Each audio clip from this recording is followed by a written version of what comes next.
It was just a typical Saturday afternoon, quiet, warm, uneventful.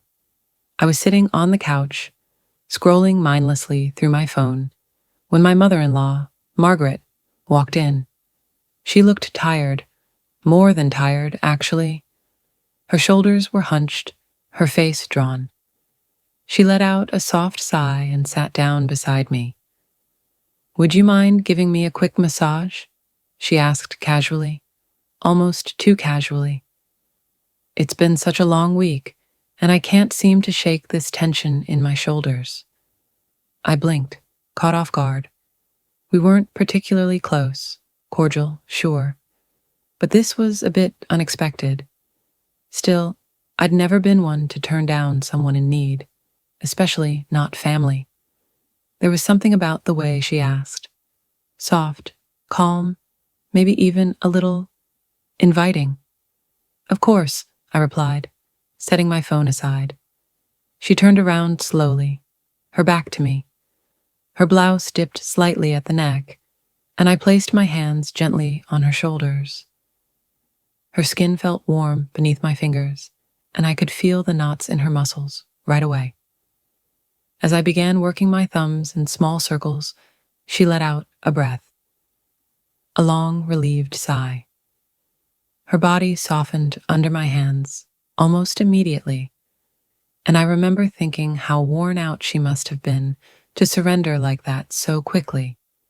But the longer I massaged her, the more I noticed something. We were close, closer than I'd ever been to her. The air in the room began to shift, thickening. The silence stretched, no longer just silence, but something waited.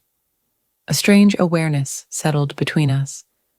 I tried to brush it off, to stay focused on my task, but each movement of my hands seemed to deepen that strange, unspoken current building in the space between us. She shifted slightly, and the way she leaned into my touch, it didn't feel purely physical. It felt intentional. Was it just me? Was my mind playing tricks on me? Margaret had always been reserved, distant in some ways. We'd never shared moments like this before. But now, her body language, the way she breathed, it felt different.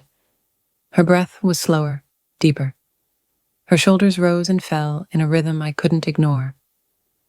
I told myself it was nothing, just a simple favor, a massage. She needed help, and I was just being kind.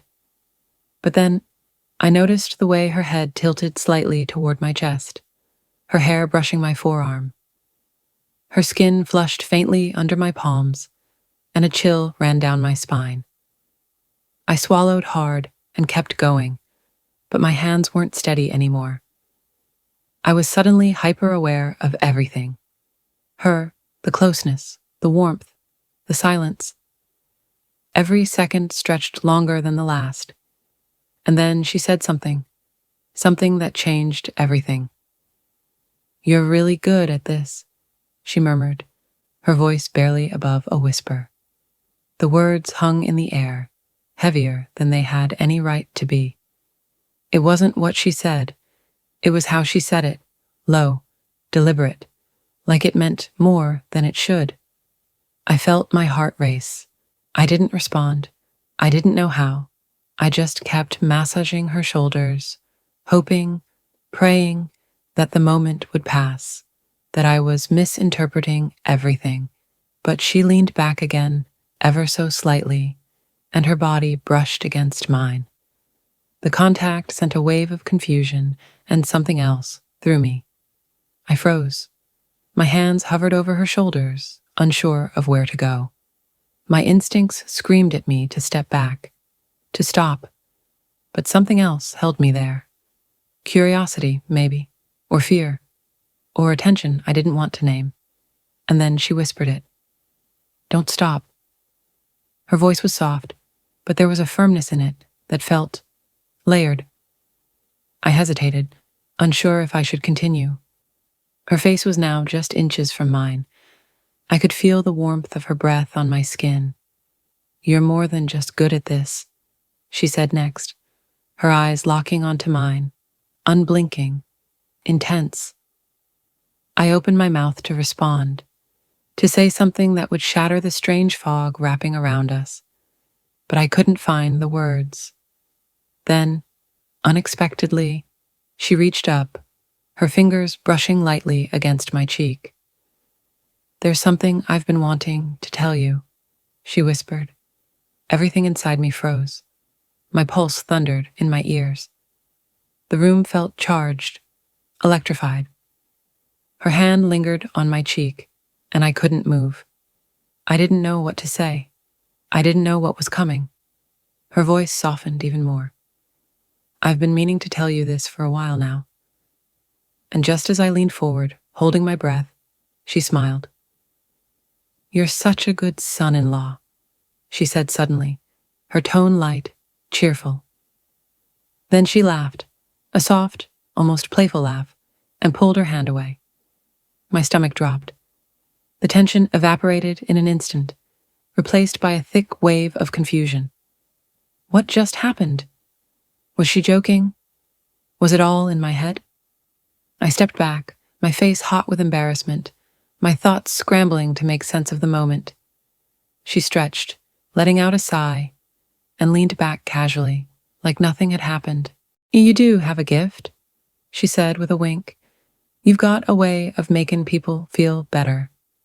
I forced a small laugh, unsure of what to say. The weight that had filled the room just minutes ago now seemed almost imaginary, like a dream I had woken from too fast. But deep down, something still twisted in my gut. Was it all innocent? Was I projecting something that wasn't there? Or was there something she wasn't saying? Something left unspoken? As I stood up and excused myself, I felt her eyes linger on me just a second too long. I didn't turn around. I didn't want to meet her gaze. I needed space, needed air. The rest of the day passed in a strange haze. Margaret returned to her usual self, friendly, polite, even a little teasing. But never once did she mention the massage. Neither did I. But later that night, lying in bed, the moment replayed in my mind. Her voice, her touch, that look in her eyes. Had I imagined it all? Had she been testing me?